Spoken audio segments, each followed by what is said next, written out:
warahmatullahi wabarakatuh.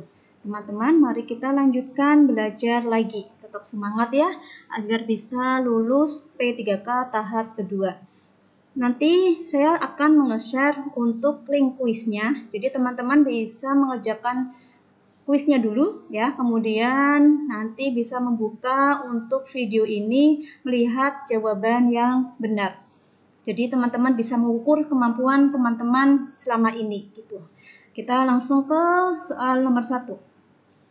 Pengembangan karir peserta didik dimulai dari penyadaran tentang diri sendiri hingga lingkungan keluarga dan pekerjaan.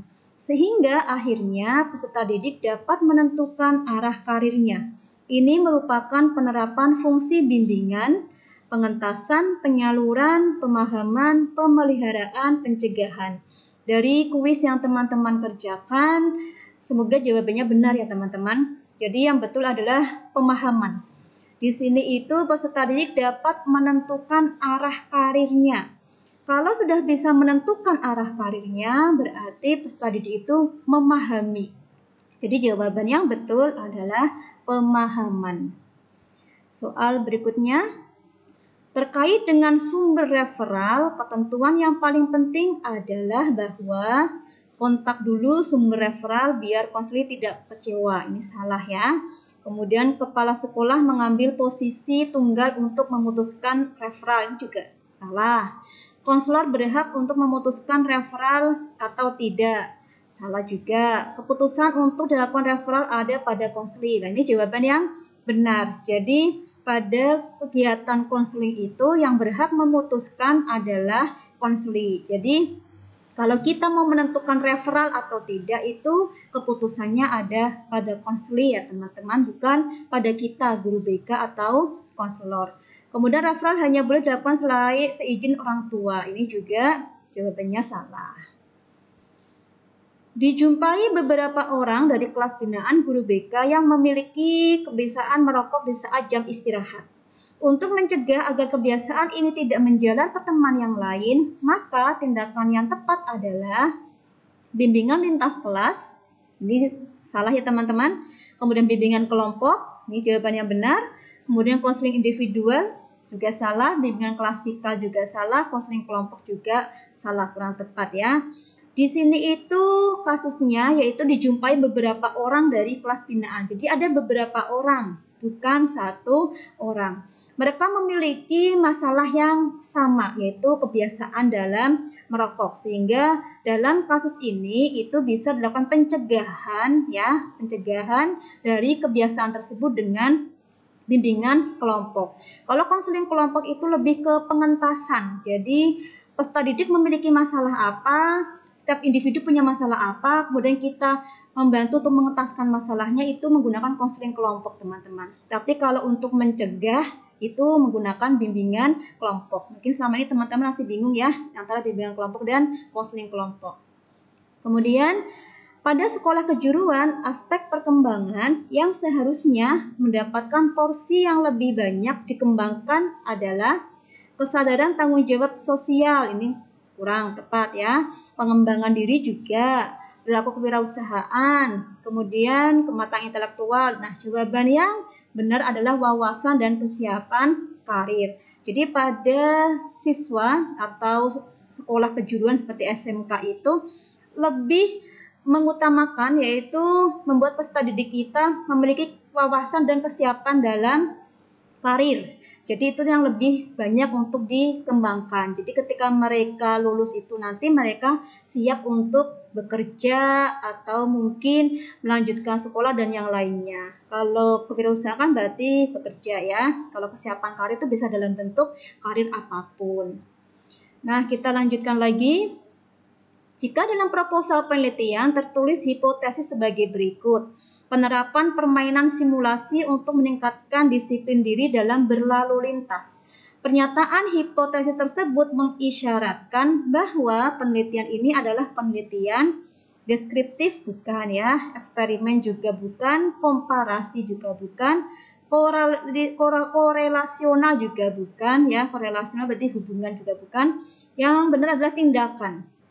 Karena dalam judulnya itu penerapan permainan. Jadi permainan itu kan suatu tindakan. Jadi penelitian ini lebih ke tindakan. Nah, kita lanjutkan lagi teman-teman. Program BK mentargetkan adanya penurunan angka dropout sebesar 5%, meningkatkan rata ujian nasional sebesar 0,25, dan meningkatkan kedisiplinan peserta didik. Data yang ada 5% peserta didik datang terlambat dan membolos sekolah. Hasil evaluasi program menunjukkan rata ujian nasional 6,25 dari sebelumnya 6,25. Peserta didik putus sekolah 5 orang dan tahun lalu 15 orang dari jumlah 300 peserta didik. Tidak ada lagi peserta didik datang terlambat dan membolos. Berdasarkan evaluasi, maka program BK dianggap ini membaca soalnya aja udah pusing ya teman-teman. Apalagi kalau soalnya keluar di soal-soal akhir. Karena kompetensi teknis itu kan nanti kita ada 100 soal. Jadi teman-teman itu harus terbiasa dengan soal-soal yang panjang.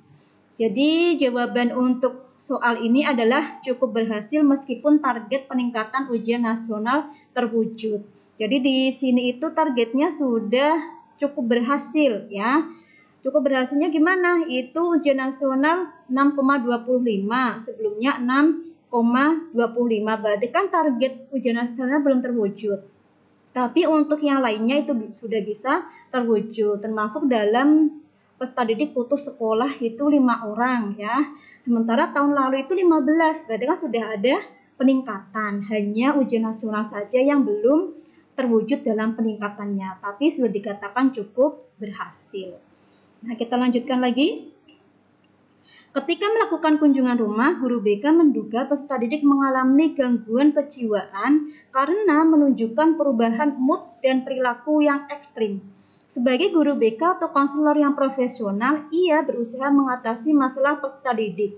Menurut Anda, tindakan konselor tersebut adalah yang mana? Yuk jawaban teman-teman dari kuisnya. Nah, jawabannya adalah yang salah ya, karena masalah konseling itu berada di luar kompetensi dan kewenangan guru BK atau konselor gitu ya.